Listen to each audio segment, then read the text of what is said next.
আর প্রায় 22টা স্টেট সফর করলাম কয়েক বছর মিলায়া। তো একবার আমার প্রোগ্রাম হলো ক্যালিফোর্নিয়া, লস অ্যাঞ্জেলেস। এখানে আমার 3 দিন প্রোগ্রাম। তারা একটা দিন আমাকে রাখলো সাইট সিন দেখার জন্য। আমাকে নিয়ে গেল লস অ্যাঞ্জেলেস থেকে সান দিয়েগো। সান দিয়েগো হচ্ছে প্যাসিফিক ওশানের পাশে। এইখানে আছে সি ওয়ার্ল্ড, অর্থাৎ সমুদ্রের মধ্যে যা কিছু আছে তা তারা সেখানে উঠায় রাখছে। বিশাল জায়গা, দেখতে অন্তত 4 দিন লাগে পুরা এলাকা দেখতে। তা আমার হাতে সময় 5 ঘন্টা আমাকে দেখতে হবে। আমি বললাম গুরুত্বপূর্ণ জিনিসগুলি আমারে দেখাও। তো নিয়ে গেল। এই আপনাদের মাঠটা যত বড়, এরকম একটা বড় পুকুর, সেই পুকুরের মাঝখানে আছে একটা ওয়াল, আর ঠিক মাঝখানে আছে একটা মঞ্চ, আর 10,000 লোক বসতে পারে এরকম একটা গ্যালারি। ওরকম একটা গ্যালারিতে আমাকে বসালো টিকিট কাটায়া। ওখানে মাছের খেলা দেখানো হবে। যারা খেলা দেখাবে তারা হাতে তুড়ি দিল, সঙ্গে সঙ্গে 2টি মাছ ওই পাশ থেকে তারা ভিতরে বড় গেট আছে, সেই গেট দিয়ে এপারে চলে আসলো। আমি লক্ষ্য করলাম খেলা যারা দেখাবে তাদের মুখের কথা, বাঁশির আওয়াজ, হাতের ইঙ্গিত মাছে বোঝে। মাছটার বুকটা সাদা, একদম সাদা, আর পেছনের দিকটা কালো। যখন উঁচু হয় তখন মনে হয় কোনো সৌদি প্রিন্স হবে। কালো কাপড় গায়ে দেয় সাদা জামার উপরে, ঠিক ওরকম মনে হয়। তো যারা খেলা দেখাবে তারা এভাবে হাতে তালি দিল, মাছেও তার 2টি পাখা নিয়ে হাতে তালি দিল, ওয়েলকাম করলো দর্শকদেরকে। অনেকগুলি খেলা দেখালো এই মাছ। এক একটা খেলা দেখাইয়া যখন স্টেজের সামনে গিয়া মাছ হা করে, তখন বড় বড় বালতির ভিতরে ছোট ছোট মাছ আছে, এই মাছগুলি 2-3 বালতি তার মুখের মধ্যে ঢুকায় দেয়। আমার কাছে মনে হলো ওর গ্রাসটা এত বড় যে আমার মতো 12-14 জন বা 15-20 জন যদি ঢুকায় তাহলে মাছে মনে করবে যে কোনো চেলাপুটি ঢুকছে, এর থেকে বেশি কিছু মনে করবে না। এত বড় মাছ, শ্যামু ফিশ বলা হয় ওটাকে। এরপরে দেখলাম তিমি মাছ, নীল জাতীয় তিমি, যে তিমিগুলি খুব কম পাওয়া যায় মহাসমুদ্রে, এগুলি থাকে। এক একটা নীল তিমির ওজন 5,000 টন পর্যন্ত হতে পারে। এর যে বাচ্চা হয় সে বাচ্চায় দুধ খায়। তিমি হচ্ছে স্তন্যপায়ী প্রাণী। যে বাচ্চা হইল যেদিন হয় সেদিন থেকেই বাচ্চার 50 থেকে 60 মণ দুধ লাগে। কে খাওয়ায়? সুবহানাল্লাহ। দুনিয়ার কোন গভর্নমেন্ট খাওয়ায় না। দুনিয়ায় স্থলভাগে পিঁপড়া থেকে শুরু করে হাতি পর্যন্ত, ছোট্ট চেলা পোকা থেকে শুরু করে সাপ, বড় বড় পাইথন পর্যন্ত, টোনাটুনি পাখি থেকে শুরু করে ঈগল পর্যন্ত, নদীর ভিতরে চেলাপুটি থেকে শুরু করে তিমি মাছ পর্যন্ত অসংখ্য প্রাণী সকাল বেলায় খালি পেটে জঙ্গল থেকে, গর্তের মধ্য থেকে, বাসা থেকে, পানির মধ্য থেকে যার যার আস্তানা ছেড়ে আহারের অনুসন্ধানে শত সহস্র কোটি প্রাণী সব যার যার ক্ষুধার পেট নিয়ে বেরিয়ে যায়। আল্লাহ রাব্বুল আলামিন বলেন, সন্ধ্যা হতে না হতে সবগুলির পেট ভরাইয়া যার যার বাসায় আমি ভিড়াইয়া দেই। ইন্নাল্লাহা হুয়ার রাজ্জাকু যুল কুওয়াতিল মাতিন। খেতে দেওয়ার মালিক কে? সেই আল্লাহর এই গুণকে, এই গুণাবলীকে বিশ্বাস করতে হবে। খেতে দেওয়ার মালিক তিনি কেবলমাত্র। সন্তান হয় না, দেওয়ার মালিক কে? বলেন জোরে। হাসাবার মালিক কে? কাঁদাবার মালিক কে? সুখ দেওয়ার মালিক কে? দুঃখ থেকে উদ্ধার করার মালিক কে? হায়াতের মালিক কে? মতের মালিক কে? ফাআলুন লিমা ইউরিদ। যা খুশি তাই তিনি করতে পারেন। সুবহানাল্লাহ বলে। কোন? কাফ আর নুন, 2টি অক্ষর। যখন যা ইচ্ছে করে হয়ে যায়। আল্লাহর এই গুণকে বিশ্বাস করলে মানুষ শিরক থেকে বাঁচতে পারবে, মাজারমুখী হবে না মুসলমান, মসজিদমুখী হবে তখন। আজ আমার মুসলমান একদিকে নামাজও পড়ে আর একদিকে মাজারের কাছে গিয়ে দুর্বল হয়ে যায়। আছে না? আছে কি না? মাজারগুলির কাছে গিয়ে সাহায্য কামনা করে। আমার নিজের চোখে দেখেছি মাজারে গিয়ে কিভাবে সেজদা দেয় কবরকে। বলেন নাউযুবিল্লাহ। আল্লাহ ছাড়া কাউকে রুকু সেজদা করা যায় না। যা চাবার আল্লাহর কাছে চাইতে হবে। ওয়াইজা সাআলতা ফাসআলিল্লাহ ওয়াইজা ইসতাআনতা ফাসতাইন বিল্লাহ। যা কিছু চাওয়ার আল্লাহর কাছে চাও, যা কিছু বলার আল্লাহকে বলো। সব কিছু করার মালিক তিনি। সুবহানাল্লাহ বলেন। এই জন্য মাজারের সাথে মুসলমানদের সম্পর্ক হবে না, মুসলমানদের সম্পর্ক হবে মসজিদের সাথে। কিসের সাথে? বলেন জোরে। আপনি কোন অসুবিধায় পড়েছেন, মাজলুম হয়েছেন, অত্যাচারিত হয়েছেন, চাকরির সমস্যা হয়েছে, ঘরে খাবার নাই, অসুখ বিসুখ হয়েছে, নানান ধরনের সমস্যায় পড়েছেন, কোনো মাজার নয়, কোনো পীর নয়, মসজিদের ভিতরে চলে যান, উজু করে মসজিদে ঢুকে 2 রাকাত কাজায়ে হাজাতের নামাজ পড়েন। রাসূলুল্লাহর উপরে যখনই বিপদ হতো তিনি নামাজে দাঁড়ায় যেতেন। সুবহানাল্লাহ বলো। আপনি কেন যাবেন একটা কবরের কাছে? আপনার সাহায্য কামনার জন্য কোনো পীর নয়, আপনার সাহায্যের জন্য কোনো কবর নয়। সাহায্য পাওয়ার জন্য কে? আল্লাহ চান আপনার ইমানটা খালেস হোক। আল্লাহ তাআলা এটা বরদাস্ত করতে পারেন না যে মানুষ কারো কাছে গিয়া আরেকজনের কাছে গিয়ে নথি স্বীকার করুক। আল্লাহ সহ্য করেন না। ইন্না শিরকা লাযুলমুন আযীম। শিরক হচ্ছে মস্ত বড় জুলম, অত্যাচার। আল্লাহ সব থেকে অপছন্দ করেন কোন গুনাহ? বলেন শিরক। আল্লাহ সহ্যই করেন না। কেন করেন না? একটা যুক্তিতে আসে। যারা বিবাহ করেছেন তাদের স্ত্রী যদি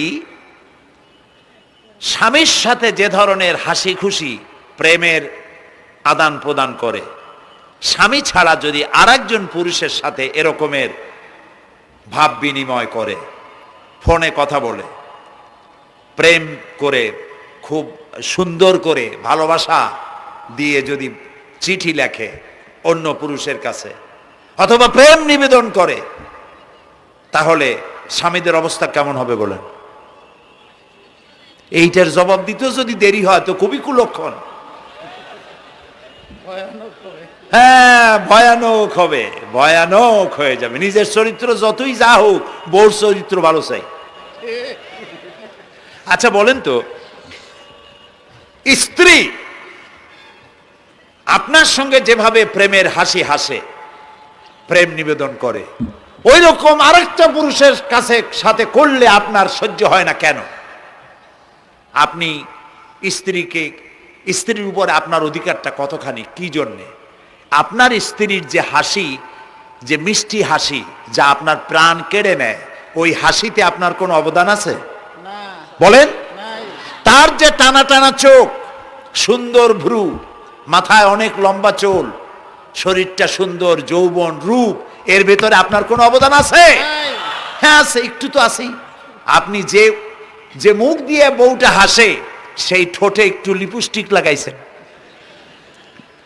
যে চোখের জন্য আপনি পাগল, সেই চোখে একটু কাজল লাগাইছেন। শরীরটাকে পেঁচাবার জন্য সুন্দর একটা শাড়ি কিনে দিছেন।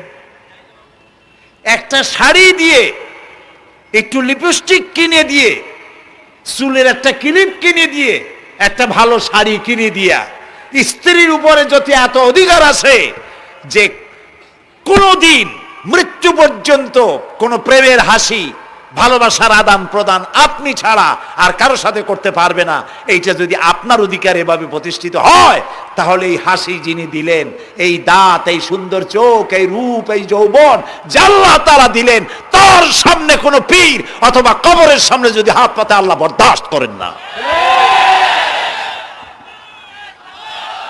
কথা কি বুঝে আসছে? কথা বুঝে আসছে? আলহামদুলিল্লাহ বলেন। আলহামদুলিল্লাহ। বুঝলেই আমাদের কষ্ট সার্থক। আলহামদুলিল্লাহ বলি আলহামদুলিল্লাহ। আমরা যেন আল্লাহরে চিনতে পারি, বুঝতে পারি। আমার বিশ্বাস করুন, কোরআন আমার সামনে, আল্লাহর কসম, কোন জীবিত পীর, কোন মৃত্যু পীর আমার ভাগ্যের ভালো বা মন্দ করার কোনো অধিকার রাখে না, রাখে না, রাখে না। কোন পীর ফু দিয়ে আমার ভাগ্যকে ভালো বানাই দিতে পারবে না, পারবে না, এবং আমার একটা চুলও বাঁকাও করতে পারবে না। খাইরিহি ওয়া শাররিহি মিনাল্লাহি তাআলা। আমার ভালো আমার মন্দ করার একমাত্র মালিক কে? আল্লাহ। এক আঙ্গুল আকাশের দিকে উঁচু করে চিৎকার দিয়ে বলুন, কে? আবার বলেন, আবার বলেন, আবারও বলুন। হাত নামান। আল্লাহ কবুল করুন, বলেন আমিন। আমার এই বক্তব্য দিয়ে আমি কোনো পীরকে অমর্যাদা করছি না। পীর সাহেবদের কাছে পীর কোন শরীয়তের শব্দ নয়। কোরআন এবং হাদিসে কোথাও পীর বলে কোনো শব্দ নাই। এটি ফার্সি শব্দ। এই শব্দের অর্থ হলো বৃদ্ধ। তো পীর যদি বৃদ্ধ হয় ভালো কথা, তিনি যদি আলেম হন আরো ভালো কথা। কিন্তু বাপ পীর ছিল, উনিও সেই সুবাদে পীর। ইলেম নাই তো, না নিজের কাছেই তো টর্চ নাই। আপনাকে অন্ধকারে উনিও ম্যানহোলের মধ্যে পড়বে, আপনারে নিয়ে পড়বে। আলেম হইতে হবে। পীর যদি হয় আলেম হইতে হবে, এক নম্বর কথা। দুই নম্বর কথা হলো তিনি ব্যবসায়ী হবেন না। ধর্মের নামে তিনি ব্যবসা করবেন না। তিনি মানুষকে হেদায়েতের পথ দেখাবেন। প্রয়োজনে জেলে যাবেন, প্রয়োজনে ফাঁসির মঞ্চে দাঁড়াবেন। তিনি নিজেকেই ইসলামের সব আমি করি, আর ইসলাম কারো কাছে নাই। যারা ইসলাম করলো 70-80 বছর ধরে, রাজনীতির পথ দেখালো, তারা ইসলামের দল না, ওনারটাই ইসলামের দল। এই ধরনের ফাজলামি বক্তব্য থেকে বিরত থাকতে হবে। এই ধরনের বেয়াদবিপূর্ণ বক্তব্য থেকে বিরত থাকতে হবে। আমার দোকানে খাঁটি ঘি পাওয়া যায়, আর কারো দোকানে খাঁটি ঘি পাওয়া যায় না। ইসলাম নিয়ে এই ধরনের মনোপলি বিজনেস করতে দেওয়া হবে না। প্রিয় ভাই সব, আমরা পীর সাহেবদের চিনি। পীর ছিলেন শাহজালাল রহমতুল্লাহ আলাইহি। সুবহানাল্লাহ। যুদ্ধ করা লাগে নাই, আজান দিয়েছেন, মূর্তির মাথা ভাঙ্গা চুর চুর হয়ে পড়ে গিয়েছে। গৌর গোবিন্দ পলায়া কুল পায় নাই। লোকেরা যায় তার মাজারে গিয়ে গজাল মাছ জিয়ারত করে আসে, কিন্তু তরবারিটা দেখে আসে না। দোধারি তরবারি এখনো আছে। সুবহানাল্লাহ বলেন। পীর ছিলেন হযরতে বাহাউদ্দিন নকশবন্দি, মুজাদ্দিদ আল ফিসানি রহমতুল্লাহ আলাইহি, বড় পীর আব্দুল কাদের জিলানী রহমতুল্লাহ আলাইহি, খাজা মঈনুদ্দিন চিশতি রহমতুল্লাহ আলাইহি, খানজাহান আলী রহমতুল্লাহ আলাইহি। কত ওলিউল্লাহর মাজার দিয়ে আমার দেশ ভরা। আলহামদুলিল্লাহ কর। আলহামদুলিল্লাহ। আরে একদিকে মানুষকে মুরিদ বানায়া মুরিদের টাকা দিয়ে নিজেদের পকেট ভরেন নাই।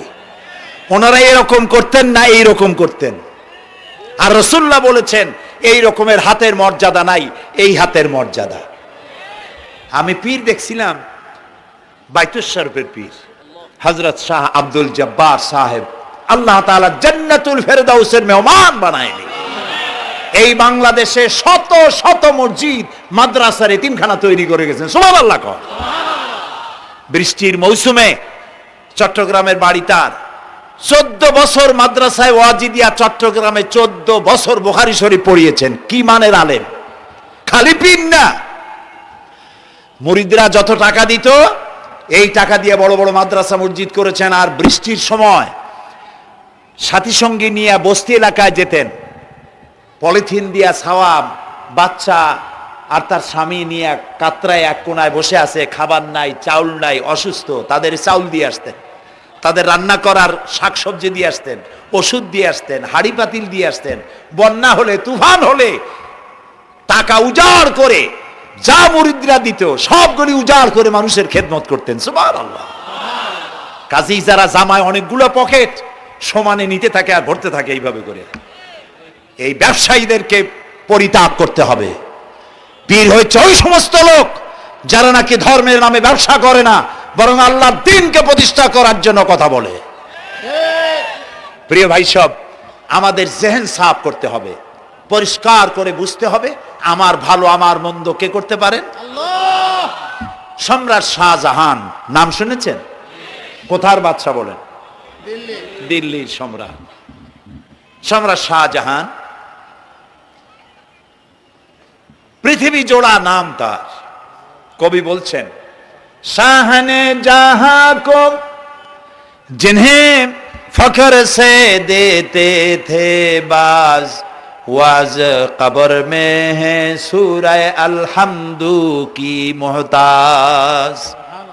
যে শাহজাহানকে কর দিয়া ট্যাক্স দিতে পারলে জনগণ নিজেদেরকে গৌরবান্বিত বলে মনে করত, সেই শাহজাহান কবরে শুয়ে আছে, সূরা ফাতিহার মুহতাজ হয়ে আছে। সুবহানাল্লাহ।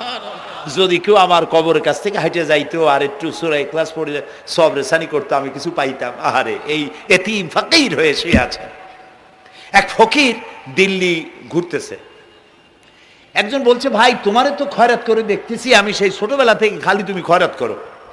একটা জিনিস আপনারা মনে রাখবেন, গরিব, আজকে যারা গরিব পরিশ্রমের মধ্য দিয়ে কালকে তারা ধনী হতে পারে, কিন্তু যারা ভিক্ষুক, যারা ভিক্ষা করে, জিন্দিগিতে কোনোদিন তারা বড় হতে পারবে না। ভিক্ষা করা যাদের অভ্যাস, জীবনেও বাড়ি করতে পারবে না, জীবনেও ধনী হইতে পারবে না, কিন্তু গরিব ধনী হইতে পারবে। কারণ হলো আল্লাহর কাছে দুইটা বৈধ জিনিস অত্যন্ত ঘৃণিত। কয়টা? একটা হলো তালাক, আর একটা হলো ভিক্ষাবৃত্তি, মানুষের কাছে চাওয়া। আল্লাহ